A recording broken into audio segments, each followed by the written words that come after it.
What if I told you there was a time when Earth was practically a lost paradise, a place where people lived for nearly 1,000 years?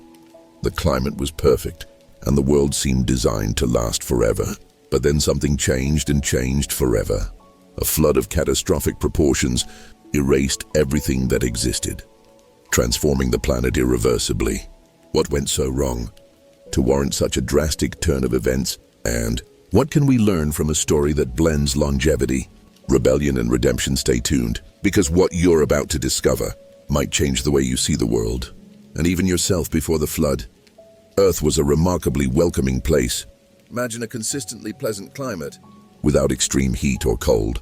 The vapor canopy that enveloped the planet seemed to act as a kind of blanket, maintaining everything in perfect harmony. No wonder people lived so well and for so long. Dense forest rivers, teeming with life, and soil that provided abundance with minimal effort. Everything seemed to proclaim, "Welcome to paradise." But as we know, not everything beautiful remains untouched forever.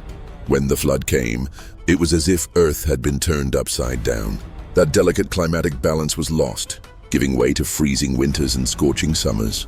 Can you imagine what it must have been like for Noah and his family to adjust to a completely new world as they stepped off the ark?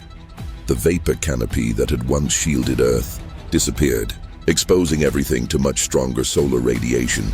Vegetation no longer grew as easily, and animals had to adapt to far more challenging conditions. It might seem like a distant story, but just look at today's deserts and glaciers to see traces of that transformative event. And yet there's something fascinating about this chaos. It's as if the flood redefined humanity's relationship with Earth, forcing us to learn to fight for survival and to see the world with new eyes. The Earth, which had once seemed to offer everything on a silver platter, now demanded effort. But isn't it precisely the struggle that makes survival so meaningful? And of course, the story only gets more interesting as we explore the other effects of this great upheaval. Before the flood, living for hundreds of years was the norm. Think of Methuselah, who reached an incredible 969 years, or Noah, who lived 950. It was as if time moved more slowly for those people, allowing them to accumulate knowledge and experience at levels we can hardly imagine today. The vapor canopy, in addition to stabilizing the climate, seems to have acted as a natural shield against solar radiation, preserving human vitality. Have you ever stopped to think about what someone could accomplish with nearly a millennium of life? Probably a lot more than just binge-watching TV shows. With the end of the vapor canopy, history changed drastically. Life expectancy plummeted to the levels we know today. Scientists and scholars still debate the genetic impacts of this transition. Direct exposure to radiation increased the incidence of genetic mutations, and human aging accelerated. Noah and his descendants must have witnessed this decline firsthand, seeing subsequent generations live shorter lives and face new vulnerabilities. Isn't it fascinating how the environment can shape even who we are on the inside? And what about the lessons this change brings us? If longevity decreased, the intensity of life had to increase.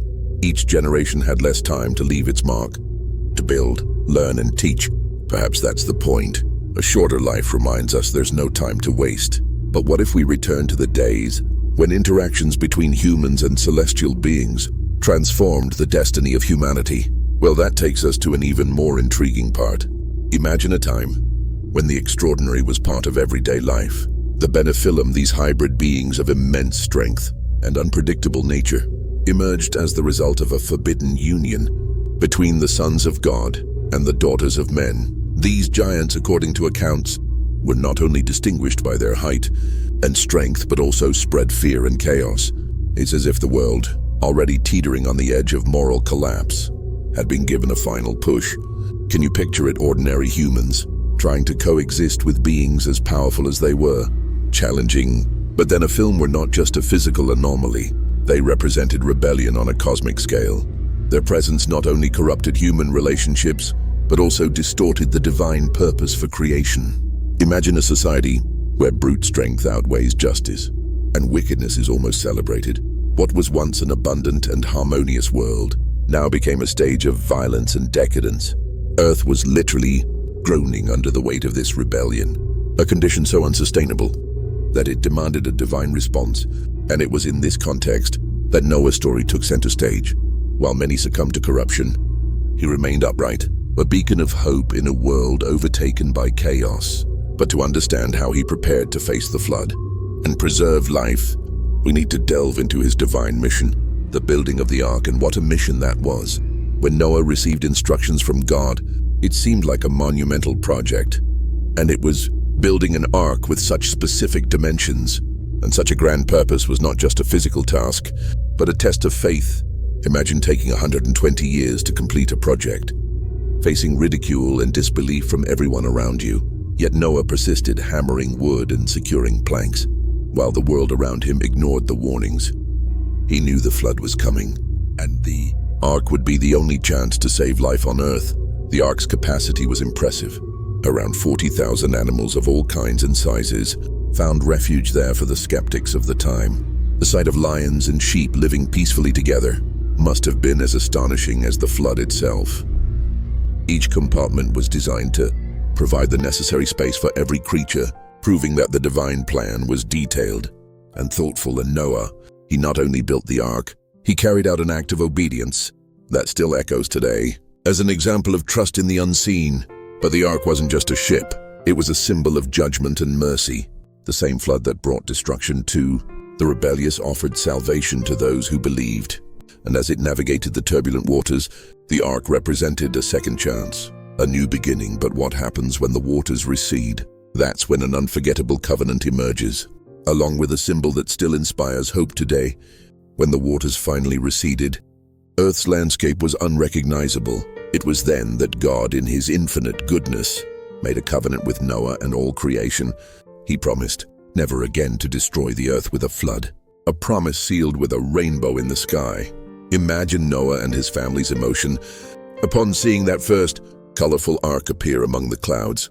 It was more than a natural beauty. It was a visual reminder that despite everything, God's mercy prevails. The rainbow, beyond its spiritual symbolism, became a constant sign of hope. Even today, when we see it after storm, it's impossible not to feel a sense of calm.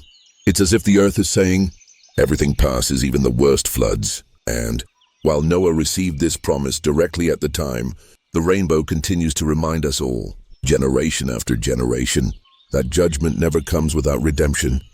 Perhaps that's why it's so universally beloved. And so Noah's journey comes to an end. But the covenant invites us to look ahead. After all, humanity's story continued to unfold, with new challenges and fresh beginnings. What can we learn then about the connection between heaven and earth, the divine and human, when reflecting on the flood and all that followed? Perhaps that's where the true lessons lie hidden. What would you do if you could glimpse the wealth of lessons? The flood leaves us the story of Noah, and Earth's transformation is a powerful reminder that drastic changes can bring both destruction and rebirth. Are we caring for our world in a way that avoids a modern flood? Perhaps not of water, but of irreversible consequences. The pre-flood Earth teaches us about balance, purpose, and resilience. And you, how are you applying these teachings in your own life? Don't let these reflections stop here. Subscribe to the channel and turn on notifications to keep exploring topics that will make you think, grow, and see the world differently.